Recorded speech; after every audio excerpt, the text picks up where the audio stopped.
In this video, I'm going to share 10 tips to make running more fun.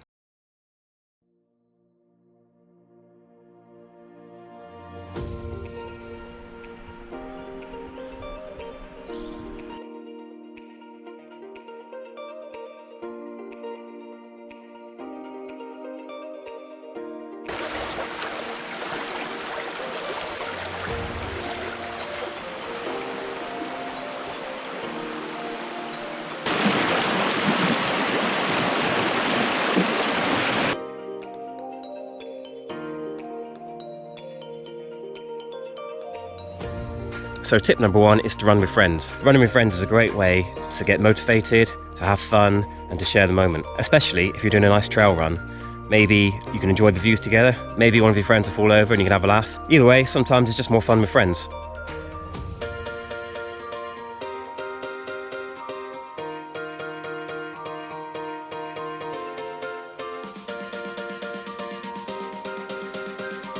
Tip number 2, run off-road. This one speaks for itself, really. I mean, look where I am. Try and compare this to the roads, and there is no comparison in my mind. I mean, look at it.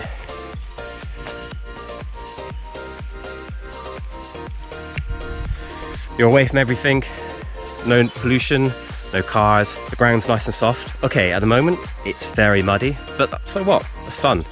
Get muddy, get wet, look at my shoes. And that's not even that bad today. But running off-road is just a great way of getting back out in nature. This goes back to my first video in this series about running in nature. Running off-road can be really fun. If you're going through a trail, you've got to constantly watch where you're going. You've almost got to dance your way around the trail. And so you're constantly focused on the ground and where you're going, not tripping over that root, not tripping over that rock, or if it's not too muddy, maybe not trying to run through the puddle. And it's quite fun, it takes your mind off of things. And before you know it, you finished the run.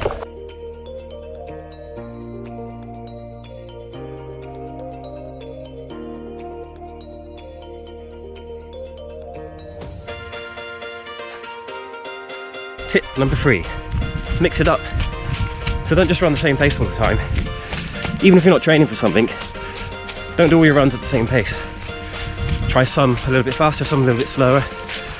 And a great way to do a quality session is a fartlek. Fartleks can be as easy or as hard as you want them to be. All you do is you go out on your normal run. Once you've warmed up, you just choose a spot in the distance. Let's say we were here and we want to run to that tree over there. You just choose a starting point, and when you go, you get to the tree, you slow down and jog, and you carry on. Mix and match, you do long efforts, short efforts, depending on how hard you want to make the session. But fartleks can be great fun. You can do your efforts up hills, downhill, on the flats, around bendy bits. So you're not really paying attention to the distance you've covered, you're paying more attention to each effort you're doing and the recoveries. So fartleks are a great way of having fun while doing a great session. But the main takeaway from this tip is just mix it up. Make sure a lot of your runs are done at a nice, comfortable pace. Some runs should be a bit faster, some runs a bit slower, and somewhere in between. But each day should be different.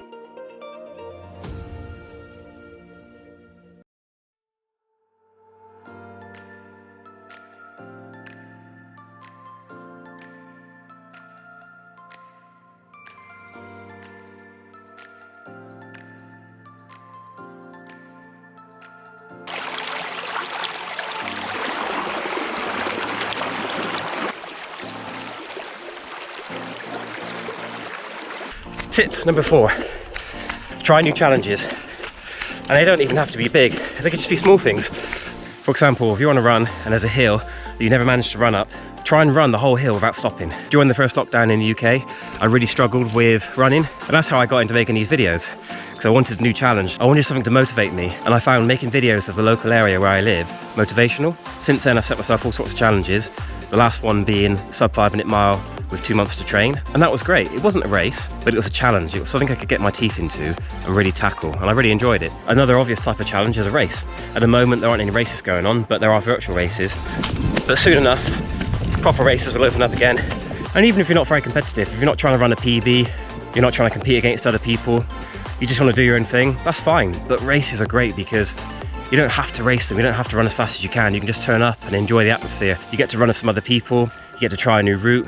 It's an organised event, so you haven't got to think about where you're going, you get water supplied, and often you get a medal at the end or a t-shirt. So for example, parkrun, I don't really class parkrun as a race, but it's great because if you want to run with other people and you haven't got any friends to run with, you can just turn up on a Saturday morning and do a parkrun. But I would say, Even if you aren't competitive and you don't want to chase personal best times, have a go at a race, challenge yourself, see how fast you can run, see if you can beat the guy in front of you, see if you can finish a bit quicker than last time you did it maybe. It may feel hard during the race, but at the end you'll feel great and you'll be glad you did it.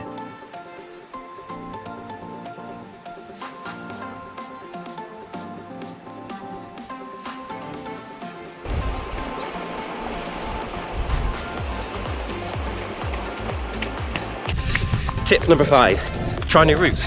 So today I'm trying a completely new route. I've never been here before. I've got no idea really where I am.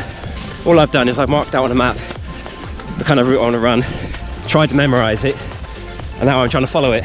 So these runs are what I call sacrifice runs, because the chances are you're going to get lost. You might find that one of the footpaths has been closed and you're going to be stopping all the time to try and check the map. So this run isn't really a proper run. Once you've mapped out the run and once you know the route, then you know it for next time. Finding new routes can be great. You find new places you haven't been to before, you see new things, and it doesn't get boring. Tip number 6, do lots of easy runs. And with this one, it doesn't even matter if you're an elite athlete. Elite athletes do lots of easy running. In fact, I'm willing to bet that most of the mileage that an elite athlete will do will be easy runs. If you run the same pace all the time, you're probably going to overtrain and you're going to get bored and you're going to resent running. So on some runs, leave the watch at home, go out, run as slow as you want and take in the scenery, stop and take photos if you want. Just enjoy it with no pressure. Tip number 7, run at different times of the day. I love to run in the morning, just before the sunrise, and watch the sun rising as I'm running. I also like to run in the evening, just as the sun is setting. It tends to be quieter at that time, and I find it easier to run. If I run at lunchtime, then I find it really hard to run, but everyone's different, so I'd say just try different times of the day and see which suits you best.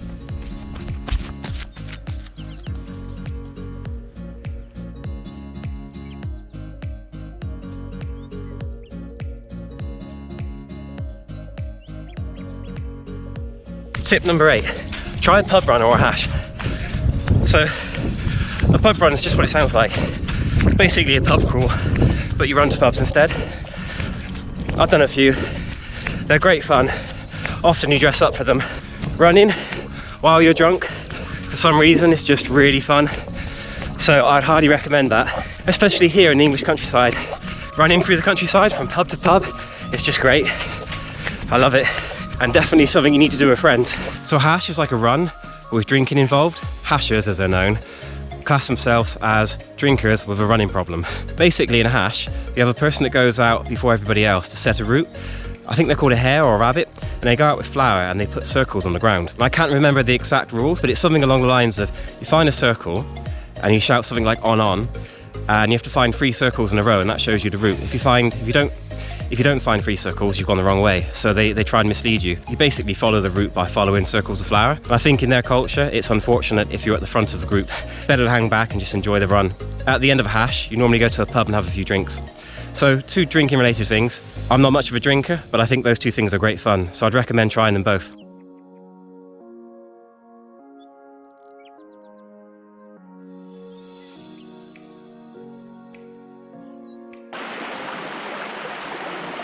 Tip number 9, helping other runners.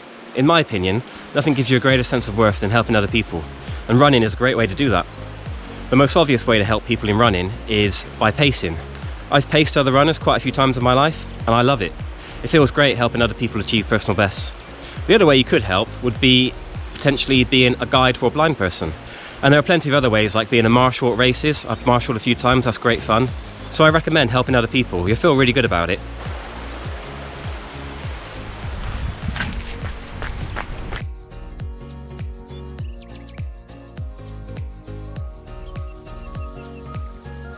And finally, tip number 10, meditation.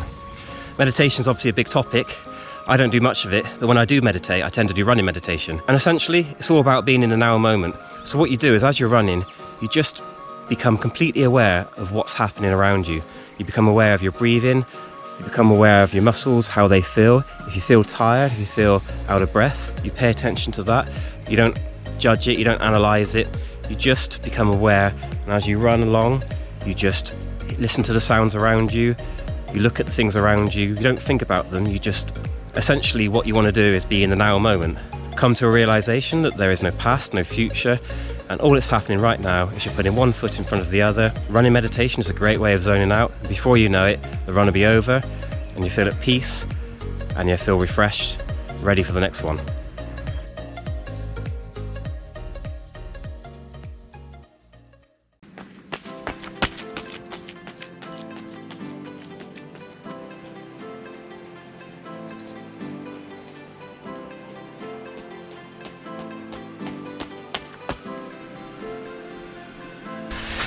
So that's my 10 tips for enjoying running more. If you enjoyed the video, give it a thumbs up and don't forget to subscribe. Either way, thanks for watching and I'll see you in the next one. Bye.